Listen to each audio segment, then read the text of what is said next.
Chai with Chitra. Social talk. Visu எங்க உங்களுக்கு அறிமுகமானார்? விசு சார் வந்துட்டு ஆக்சிடென்ட் ஆகிட்டார். என்னை எப்படியோ தெரிஞ்ச அவரோட அசிஸ்டண்ட்டு எனக்கு கால் பண்ணுறாரு. இது போல் உடஞ்சி போன எலும்பை இது மாதிரி நீங்கள் உடனே ஒட்ட வைப்பீங்கன்னு சொல்கிறாங்களே, உண்மையானு என்னை கேட்டார். இது விசு சார் அந்த ஹாஸ்பிட்டலில் இருக்கார். இந்த அன்னைக்கே நடக்குது இந்த கதையெல்லாம். ஆமான்னு நான் சொல்கிறேன். அவர் சொல்கிறாரு, ஒரு விவிஐபி. நான் வந்து அன்றைய முதல்வர்னு நான் நினச்சிட்டேன், பயந்து. அவர் என்ன சொல்கிறாருன்னா, நீங்கள் வாங்க, அவருடைய நேரம் பொண்ணானது. நீங்கள் சும்மா பொய்யா சொல்லி வந்து அவரை குணமாக்க முடியாமல் ஃபெயிலியர் ஆகிடுச்சின்னா நீங்கள் ஜெயிலுக்கு தான் போகணும். அவர் விவிஐபி அப்படின்னோடனே முதலமைச்சர் தான் நம்மளை மாட்டி விட்டு. சரி, அப்போ என்னை பற்றி எனக்கு தெரியுமே, இந்த ட்ரீட்மெண்ட்டை பற்றி எனக்கு தெரியுமே. நான் பார்த்துட்டேன். எனக்கு வந்துட்டு அந்த எக்ஸ்ரே எல்லாம் வந்துட்டு வெளிச்சத்தில் காமிச்சு ஃபோட்டோ எடுத்து அனுப்ப சொன்னேன், அனுப்பிட்டாங்க. அதெல்லாம் பார்த்துட்டேன். இது குணமாக்கிடலாம் சார். எனக்கு நீங்கள் தர வேண்டியது மொத்தத்துக்கும் ஒரு 5 நிமிஷம் தாங்க சார். நான் 5 நிமிஷத்தில் மொத்தத்துக்கு சரி பண்ணிடுறேன், கை கால் எல்லாத்தையும் சரி பண்ணிடுறேன் சார். உண்மைன்னா மட்டும் வாங்க, உண்மை மாதிரியே பேசுறீங்க அப்படிங்கிற நம்ப முடியல அவரால். நான் உண்மை தான் சார் சொல்கிறேன், நான் வர்றேன் சார். எவ்வளோ பெரிய அவருக்கு வாய்ப்பை கொடுங்க, நான் சரி பண்ணிடுறேன். சரி பண்ண முடியலன்னா நீங்கள் சொல்கிற மாதிரி ஜெயிலில் போடுங்க, நான் ஜெயிலில் இருக்கேன் அப்படின்னு சொல்லிட்டு தான் போகிறேன். அப்புறம் போயிட்டு கடைசி வரைக்கும் எனக்கு அவங்க தான் டைரெக்ஷன் கொடுக்குறாங்க. பச்சை பையன் காலேஜுக்கு வா, இங்கிட்டு வான்னு சொல்லி சொல்கிறாங்களே தவிர, போய் நான் சாரை பார்க்கும்போது தான் ஆகா விசு சாருக்கு தான் எனக்கு தெரியுமே தவிர, மற்றபடி நான் சிஎம் தான் கடைசி வரைக்கும் நினச்சிக்கிட்டே போகிறேன். அதுதான் சார், அவங்க தான் கூப்பிட்டாங்க. ஒருத்தருக்கு பிரச்சனை அப்படின்னா என்ன மாதிரியான பிரச்சனை அவருடைய உடம்புல இருக்குன்றது எப்படி நீங்கள் கண்டுபிடிப்பீங்க? அவங்க சொல்கிறத வச்சு தேவைப்பட்டா எக்ஸ்ரே ஸ்கேன் இதெல்லாம் பார்க்குறது உண்டு. ரிப்போர்ட்ஸ் எல்லாம் பிளட் டெஸ்ட் ரிப்போர்ட்ஸ் அதெல்லாம் பார்க்குறது உண்டு தான். நீங்கள் கேட்குறது இந்த நாடி பார்ப்பீங்களான்னு கேட்குறீங்க. இல்லை சார், நான் நாடி பார்க்குறது இல்லை. அவங்க என்ன செய்யுதுன்னு சொல்லுவாங்க, அது சம்மந்தமான ரிப்போர்ட்ஸ் எனக்கு தேவை. அந்த ரிப்போர்ட்ஸை பார்த்துட்டு நான் அதை முழுசாக குணமாக்குறேன் சார். மருந்து மாத்திரையெல்லாம் இல்லாமல் தொடுதல் மூலமாகவே ஒருத்தரை குணப்படுத்த முடியும்னா? ஆமாம். இது வந்து மாந்திரிகமா? அதான், இதான் வர்மக்கலை. இது ஒரு சித்தர் கலை, இது ஒரு தெய்வீக கலை. இங்கே பாருங்கள், இப்போது வள்ளுவர் சொல்கிறார், நோய் நாடி நோய் முதல் நாடி அது தணிக்கும் வாய் நாடி வாய்ப்பை செயல். இந்த குறளை நீங்கள் கேள்வி உங்களுக்கு தெரியும். பல பேருக்கு இதுக்கு உரையும் எழுதியிருக்காங்க, பெரியவங்களாம் எழுதியிருக்காங்க. யாரும் சொல்லாத அர்த்தத்தை இப்போ நான் சொல்கிறேன். இங்கே பாருங்களேன், இப்போது சித்தர்களுடைய அனாட்டமியே தனி. உச்சியிலிருந்து உள்ளங்கால் வரைக்கும் 72,000 சில்லறை நாடிகள். 72,000 நாடிகள். 72,000. இந்த 72,000 நாடிகள் தான் பிராணனை கொண்டு போய் சேர்க்குது. ஒவ்வொரு செல்லுக்கும் ஒவ்வொரு உள்ளுறுப்புக்கும் ஜீவகாந்த ஆற்றலை, ஆக்சிஜனையும் வச்சுக்கோங்க. ஆக்சிஜனை கொண்டு போய் சேர்க்குது, இளமையாக வச்சுக்குது, ஆரோக்கியமாக வச்சுக்குது. அதுக்கு இந்த 72,000 நாடிகளும் தேவை. இந்த 72,000 நாடிகளுக்கும் ஆற்றல் சப்ளை ஆகிறது எப்படின்னா, தச நாடிகள்னு சொல்கிற கத்திரிக்கோள் மாறலாக அமைய பெற்ற தச நாடிகள், 10 நாடிகள். இந்த 10 நாடிகள் தான் மெரிடியன் வேன்னு சொல்கிறாங்க, அதாவது உயிரோட்ட பாதை. அந்த உயிரோட்ட பாதையிலேருந்து எடுத்துக்கிட்டு தான் அந்த கிளை நரம்புகளான 72,000 நாடிகள் எடுத்துகிட்டு போகுது. இப்போ உதாரணத்துக்கு, இப்போ ஹார்ட்டுக்கு ஒரு 15,000 சில்லறை நாடி எனர்ஜியை கொண்டு வருதுன்னு வைங்க. இப்போது அந்த 15,000 நாடிகளில் ஏதோ சில நாடிகள்லையோ அல்லது மெயின் கேபிளில் இந்த தச நாடிகளில் ஏதோ ஒன்றோ தடை ஏற்பட்டு இங்கே இந்த உறுப்பு சம்மந்தப்பட்ட ஹார்ட்டுக்கு வர வேண்டிய இந்த பாடி எனர்ஜி ஃப்ளூவெண்டாக வராமல் எங்கேனும் தடைப்பட்டால் அல்லது குறைவு ஏற்பட்டு கொஞ்சமாக வந்துச்சுன்னா நாள்பட இந்த இதயம் பலகீனமாயிடுது. அந்த சம்மந்தப்பட்ட உறுப்பு, ஆற்றல் வரத்து குறைந்த உறுப்பு பலகீனமாயிடுது. அப்போ அது சம்மந்தமான கோளாறு உண்டாயிடுது. இப்போ நம்ம என்ன செய்யணும், அந்த ஆற்றல் வந்து எங்கெல்லாம் தடை இருக்குமோ அந்த தடையெல்லாம், அந்த வர்ம புள்ளிகளை எல்லாம் இயக்கி அங்கே எனர்ஜியை பாஸ் பண்ணி கொஞ்சம் அது சம்மந்தமான மூலிகைகள் ஆற்றல் இருக்கும், அந்த ஆற்றலை உள்ளுக்கோ வெளியிலையோ கொடுக்க பிரயோகம் பண்ணி கொடுத்துட்டோம்னா அது மீண்டும் வலிமை பெற்று இயங்க ஆரம்பிச்சிடும், குணமாயிடும். இப்போ எது கேளுங்க, இந்த தச நாடிகள்னு சொன்னேன் இல்லையா, 10 நாடிகள். இந்த 10 நாடிகளையும் கண்ட்ரோல் பண்ணுறது திரிதோஷ நாடிகள், வாதம் பித்தம் கபம் என்று சொல்லப்படக்கூடிய திரிதோஷ நாடிகள். இங்கே பாருங்களேன், இப்போ இவங்களுடைய அனாட்டமி 72,000 நாடி, 10 தசநாடி, அப்புறம் திரிதோஷ நாடி. இதை வச்சு முடிவு பண்ணிட்டாங்க. நோய் நாடி நோய் முதல் நாடி அது தணிக்கும் வாய் நாடி வாய்ப்பை செயல். இப்போது வியாதின்னா, இப்போ சித்தர்களே சொல்கிறாங்க 4,448 வியாதி இருக்குது. அதே சித்தர்கள் சொல்கிறாங்க இந்த 4,448ஐயும் 3 வியாதியில் சொல்லிடலாம், வாதம் பித்தங்கவம். சரி, இந்த 3 வியாதி எப்படி இது அப்படின்னு சொன்னால், மூளை நரம்பு எலும்பு தசை மஜ்ஜை, அதாவது நியூரோலஜின்னு வச்சுக்கோங்களேன், நியூரோ ஆர்த்தோ, ஆமாம், இது சம்பந்தமான வியாதி அத்தனையும் வாதம். மூளை நரம்பில் ஏதாவது பழுது ஏற்பட்டால், எலும்பில் பழுது ஏற்பட்டால் வாதம். அப்புறம் இது வந்துட்டு மூளை நரம்பு மண்டலம். மொத்தம் 3 மண்டலம் சார். மூளை நரம்பு மண்டலம், அடுத்து சுவாச மண்டலம், லங்ஸும் ஹார்ட்டும் சம்மந்தப்பட்ட கோளாறு அத்தனையும் கபம். லங்ஸையும் ஹார்ட்டையும் தவிர்த்த மற்ற உள்ளுறுப்புகள் அத்தனையும் ஜீரண மண்டலம். மற்ற உள்ளுறுப்புகளில் ஏதேனும் பலகீனம் பழுது ஏற்பட்டால் இரத்த சீர்கேடு உண்டாகும். அதெல்லாம் பித்தம். அந்த வியாதியெல்லாம் பித்தம். அதாவது இங்கே பார்த்துங்களேன், இப்போ ஹார்ட்டையும் லங்ஸையும் விட்டுட்டு மற்ற உள்ளுறுப்புகளில் இப்போ லிவர் கெட்டு போச்சுன்னா மஞ்சக்கமாலை வந்துடும், பிளட்டு ரத்தம் கெட்டு போயிடும். பேங்க்ரியாஸ் கணையம் கெட்டு போச்சுன்னா இனிப்பு ஏறிடும், கிட்னி கெட்டு போச்சுன்னா உப்பு ஏறிடும். அப்போ எப்படியோ ரத்தம் கெடும். அப்போது ரத்தம் சம்மந்தமாக அந்த ஜீரண மண்டல உறுப்புகள் பழுது ஏற்பட்டால் அதெல்லாம் பித்தம். லங்ஸ்லையும் ஹார்ட்லையும் ஏற்படக்கூடிய பழுதுகள் கபம். மூளை நரம்பு மண்டலத்தில் ஏற்படக்கூடிய கோளாறுகள், எலும்பில் ஏற்படக்கூடிய கோளாறுகள் வாதம். இப்போ எந்த வியாதி சொன்னாலும் வாதமாக பித்தமாக கபமானு சொல்லிடுவீங்க. ரைட்டு. ஒருத்தர் உள்ள வர்றாரு, எனக்கு தலையை வலிக்குதுன்றாரு. இது வாதமாக பித்தமாக கபமாக? இப்போ மூளையில் சளி கட்டி உண்டாகும். சளி கட்டி உண்டாகி பிரெயின் அமுக்கும்போது அவர்களுக்கு கடும் தலைவலி இருக்கும். அது வாதம். ஹைப்பர் டென்ஷன் சொல்லுவாங்க. பிளட் ப்ரெஷர் ஹெவியாக இருந்துச்சுன்னா தலைவலி வரும். அது பித்தம். ஏன்னா ரத்தம் சார்ந்த விஷயம் இல்லை, அது பித்தம். சரி, ஜலதோஷம் பிடிச்சிக்குது, லங்ஸ் சம்மந்தமாக உள்ளது, அப்படி இருந்தாலும் தலைவலி வரும், அது கபம். அப்போ உள்ளே வந்தவர் எனக்கு தலைவலிக்குன்னு மட்டும்தான் சொல்லுவார். கரெக்ட். அந்த தலைவலிங்கிற அந்த வார்த்தை தான் நோய் நாடி. இப்போது இது வாதமாக பித்தமாக கபமானு கண்டுபிடிக்கணும். கண்டுபிடிச்சா அது நோய் முதல் நாடி. இப்போது இதுவே இந்த தலைவலியே வாதத்தின் கோளாறால் வந்த கோளாறாக இருந்தால் அது தீர்க்கிற புள்ளி பிடரிக்கால வர்மம். இப்போ தலைவலியை போக்குறதுக்கு 3 வர்ம பாயிண்ட் இருக்குது. பிடரிக்காலம், நங்கனா பூட்டு, புளிமுத்து வர்மம். அது கால் கட்டவரலில் இருக்குது. நங்கனா பூட்டுங்கிறது இடுப்பில் இருக்குது. பிடரிக்காலங்கிறது தலையில் இருக்குது. இப்போ வாத சீர்கேடாக இருந்தால் பிடரிக்காலம் தலைவலியை போக்குற தீர்வு. பித்தமாக இருந்தால் நங்கனா பூட்டு இடுப்புக்கிட்ட இருக்குது. அங்கே தான் ஆற்றல் பிரயோகம் பண்ணணும், தலைவலி போயிடும். சரி, இதுவே கபத்தின் கோளாறால் வந்து தலைவலியாக இருந்தால் அதை தீர்ப்பதற்கு கால் கட்டவரல்கிட்ட இருக்குது, புளிமுத்து வரணும்னு சொல்லி. எல்லா இடத்துலையும் ஒரு சுவிட்ச் இருக்க மாதிரியே சொல்கிறீங்க. ஆமாம் சார், அங்கே ஆற்றல் பிரயோகம் பண்ணணும்.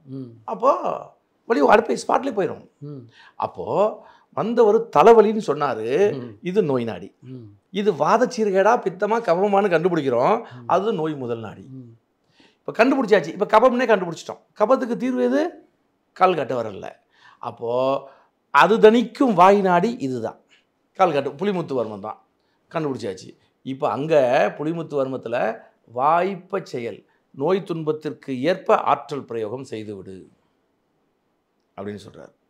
அப்போது இதில் வள்ளுவர் சொல்லாமல் சொல்கிறார் ஒரு விஷயத்தை. தெய்வ புலவர் என்ன சொல்கிறாரு? வர்ம வித்தை கற்றவன் மட்டுமே வைத்தியம் செய்யணும்னு சொல்கிறார். இது வரைக்கும் எத்தனை நோயாளிகள் நீங்கள் குணப்படுத்திருக்கீங்க? ஆயிரக்கணக்காக சார். நான் 2000 பண்ணிகிட்ருக்கேன். இப்போ 2025 ஆரம்பம். 24 வருஷமாக ஆயிரக்கணக்கான பேரை குணமாக்கியிருக்கேன் சார். உங்களுடைய இளம் வயதில் இந்த சிகிச்சை முறையை நம்ம கற்றுக்கிட்டு வாழ்க்கை நடத்தலான்னு எப்போ தோணிச்சு? நான் இருந்த சுற்றுச்சூழலில், என்விரான்மெண்ட்டில் ஆரம்பத்தில் என்னுடைய இளமையில் என்னுடைய உறவுக்காரங்கள்லாம், நான் பேஸ் வந்துட்டு நான் வந்துட்டு விவசாயி.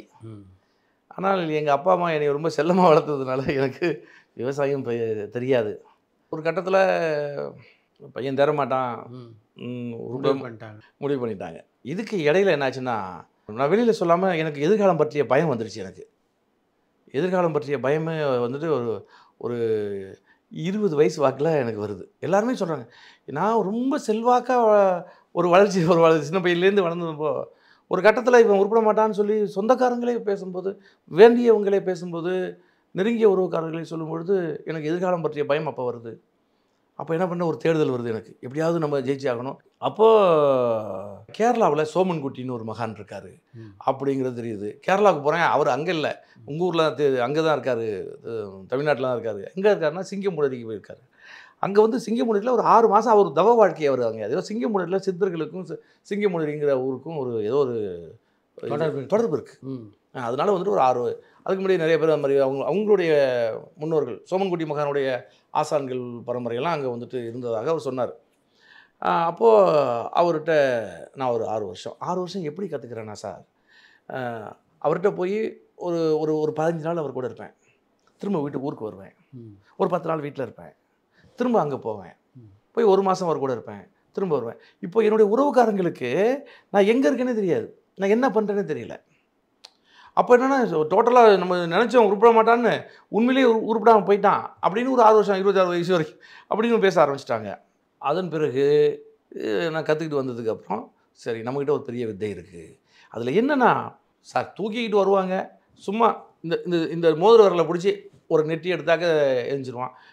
இதெல்லாம் பார்த்து பிரமிச்சு இதுதான் நம்முடைய லைஃப் அப்படின்னு சொல்லி அந்த வித்தைகளெல்லாம் கற்றுக்க ஆரம்பித்தேன் சார்.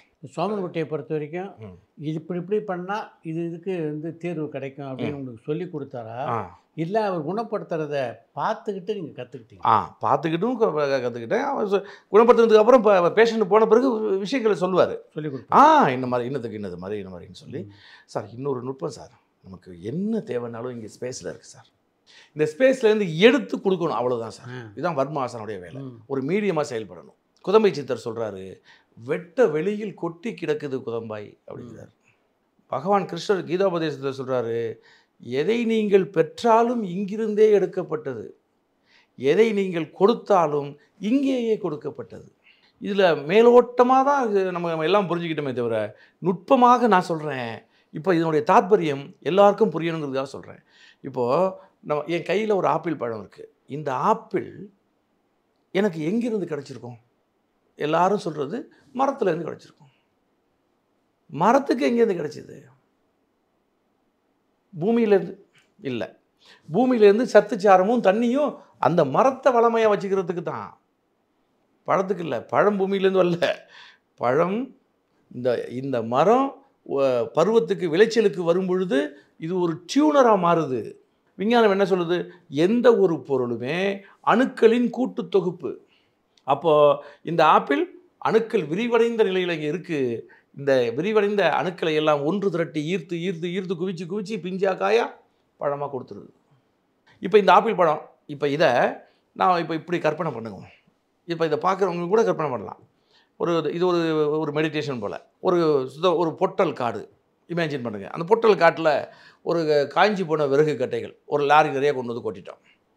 சரி, ஒரு டேங்கர் லாரி ஃபுல்லாக பெட்ரோலை கொண்டு வந்து அதில் கொட்டிட்டோம். இந்த விறகுல கொட்டியாச்சு. இப்போது இந்த ஆப்பிளையும் தூக்கி உள்ளே வச்சிட்டோம். தூரமாக இருந்து ஃபயர் பண்ணிட்டோம். எரிய ஆரம்பிக்குது. வானத்துக்கும் பூமிக்கும் எரியுது. திகு திகு திகுன்னு எரியுது. ஒரு 5 மணி நேரம் எரியுது சார். தூரத்துலேருந்து பார்க்குறோம். இப்போ எரிஞ்சு முடிஞ்சு வெறும் சாம்பலாக கிடக்கு. இப்போ கிட்ட போகும். நம்ம ஏற்கனவே வச்சோமே அந்த ஆப்பிள் இப்போ இருக்குமா? அதுக்குள்ளே இப்போ இருக்காது. எங்கே போயிருக்கோம்? சாம்பலாக போயிருக்கோம். அப்படி தான் சொல்லுவாங்க எல்லோரும். நுட்பமாக சித்தர்கள் எப்போவுமே நுணுகி ஆராயக்கூடியவர்கள். நுட்பமாக சொல்லணும். சாம்பலாக போச்சு அப்படின்னு சொல்ல முடியாது. எப்படி போச்சு, என்ன ஆச்சு? ஏற்கனவே ஆப்பிளாக இருக்கும்போது ஒரு உருவம் இருந்தது, அது அந்த உருவம் இப்போ சாம்பலாக போச்சுன்னு சொல்லிடலாம். அந்த நிறம் எங்கே போச்சு? அந்த ஸ்மெல்லு எங்கே போச்சு? அந்த சுவை, அதை சாப்பிட்டா ஒரு சத்து ஏற்பட்டுருக்குமே உடம்புக்கு, அந்த சத்து சாம்பல் இருக்குமா? இது சாம்பல் சத்து தான் இப்போ மிஞ்சி இருக்கும். அப்போது என்னன்னா, இந்த அணுக்கள் ஒன்று திரண்டு உருவான அணுக்களின் கூட்டு தொகுப்பான இந்த ஆப்பிள் நெருப்பில் பட்ட ஒன்று பிடிச்சிருந்த அணுக்கள் விடுபட்டு அணுச்சிதைவு ஏற்பட்டு அணுக்கள் விரிவடைந்த நிலையில் இங்கே தான் இருக்குது. இப்போ இங்கே ஒரு ஆப்பிள் மரத்தை வச்சு கண்ணை வச்சு உருவாக்கி இது பருவத்துக்கு விளைச்சலுக்கு வரும்பொழுது டியூனராக மாதிரி ஈர்த்துக்கு வச்சு கொடுத்துரும், ஆப்பிளாக கொடுத்துரும். நீங்கள் அதை பறிக்காட்டால் கூட அது கீழே விழுந்து அழுகி நொதித்தல் ஏற்பட்டு அணுக்கள் விரிவடைந்த நிலையில் இங்கேயே தான் நிலை கொண்டு இயங்கும். அப்போது நீங்கள் எதை பெற்றாலும், ஆப்பிளை பெற்றால் இங்கிருந்தே எடுக்கப்பட்டது. நெருப்பில் போட்டு அதை சிதைச்சி அணுச்சிதைவு ஏற்பட்டுன்னா நீங்கள் கொடுத்ததெல்லாம் இங்கேயே கொடுக்கப்பட்டது, இங்கே நிலைத்திருக்கு. நம்ம வீட்டில் ஹோமம்லாம் பண்ணுவோம் இல்லையா? ஹோமம் பண்ணுறோம். அந்த ஹோமத்தில் நிறைய திரவியங்களை போடுறோம், பட்டு சிலையை வஸ்திரம் போடுறோம், நிறைய போடுறோமே, எல்லாம் காஸ்ட்லியான ஐட்டமாக போடுறோமே. சில பேர் வந்துட்டு மேலோட்டமாக இது என்ன இது சரியில்லை அப்படின்னு சொல்லக்கூடிய நாத்திகர்களை பார்த்துருக்கோம். அதில் எவ்வளோ நுட்பம் இருக்குது சார். அதில் அத்தனை அந்த செல்வமும் என்ரிச்டான அளவில் அணுக்களாக என் வீட்டில் நிலை கொண்டு இயங்குது. பாசிட்டிவ். ஆமாம். அப்போது நீங்கள் உங்கள் சுவாசத்தில் நீங்கள் எல்லாரும் அந்த காற்றை சுவாசிக்கக்கூடியவர்கள், அந்த வீட்டில் வசிக்கக்கூடியவர்கள் எல்லோருக்குமே அந்த செல்வாக்கு பன்மடங்காக பெருகுது. இதெல்லாம் நுட்ப ரகசியங்கள். உங்கள் குருநாதர் சோமன்குட்டி பார்த்து நீங்கள் ஆச்சரியப்பட்ட விஷயம் வெத்தலை போடுவார் அவர். கிராமத்தில் கைத்து கட்டில் இருக்கும், அதில் தலைப்பகுதியில் உள்ள ஃப்ரேமில் கொண்ட கழுத்தை வச்சு அப்படியே தூங்கிட்டாரு தலைவர். அந்த ஆள் தூங்கணும்னு என்ன ஆச்சுன்னா இங்கே விடுபட்டு லேசாக இடுபட்டு ஸ்டக் ஆகி போச்சு. வெத்தலை போட்டார். ஆனால் என்ன பண்ண போகிறாரு எனக்கும் தெரியல. அந்த சமயத்தில் திருச்சியிலேருந்து ஒரு லேடி என்கிட்ட தண்டுவடை சிகிச்சைக்கு ட்ரீட்மெண்ட்டுக்கு வர்றாங்க. அவங்களோட சொந்த தம்பி பொண்ணு 3வது மாடியிலேருந்து கீழே விழுந்துட்டு L5, L4, L3 இந்த 3 போனும் தெரிச்சு வி மாதிரி விலகி ஒரு வீக்குள்ளே இன்னொரு வீ சொருகிட்டு சார். டாக்டர்ஸ் உடனே ஒரு டீம் போட்டு மீட்டிங் போட்டு டக்குன்னு அசம்பிள் ஆகி என்ன சொல்கிறாங்கன்னா, அப்பா அம்மாட்ட இன்னும் 3 மணி நேரத்தில் பொண்ணுக்கு உயிர் போயிடும். இப்போ அவங்க அக்கா வந்துட்டு எனக்கு ஃபோன் பண்ணுறாங்க. அவ்வளோ அப்போ தான் எனக்கு எக்ஸ்ரே பார்க்குறேன். எக்ஸ்ரே பார்த்தோன்னே சார் எனக்கு அடி வயிற்றில் அமிலம் சுரக்குது, பயம் வருது எனக்கு. ஒரு மருத்துவமனையின் டீனே உங்ககிட்ட சிகிச்சை பெறுவதற்கு வந்தாரா? தஞ்சாவூர் மெடிக்கல் காலேஜில் டீனாக இருந்தார் டாக்டர் குணசேகரன். அவர் சிவியர் செர்விக்கல் ஸ்பாண்டிலோசிஸில் பாதிக்கப்பட்டு அதுக்கு ஆப்ரேஷன் பண்ணி உள்ள குஷன் வைக்கணும். குஷன் வைக்கும்போது கழுத்துக்கு கீழே உணர்வு போகிறதுக்கு வாய்ப்பு இருக்குது. அது அவருக்கு தெரியும். தமிழ்நாட்டில் வர்மக்கலை கொஞ்சம் அதிகமாக தெரிஞ்சுன்னா இந்தியன் திரைப்படத்தில் தான். இந்த மார்ஷியல் ஆர்ட்னு சொல்லும் இல்லையா, தாக்குதல், அதுதான் இந்தியனில் காமிச்சது. போகர் சித்தரே துஷ்டன் வந்தான்னா ஒதுங்கி போகணும்னு சொல்கிறார். இப்போ நல்லா கவனிச்சிங்களேன். விட்டுணுவை கூப்பிட்டு விட்டங்கிறது பரிபாஷை ஒரு ஸ்பாட்டு 7 மாத்திராவில் அடிக்க சொல்கிறார்.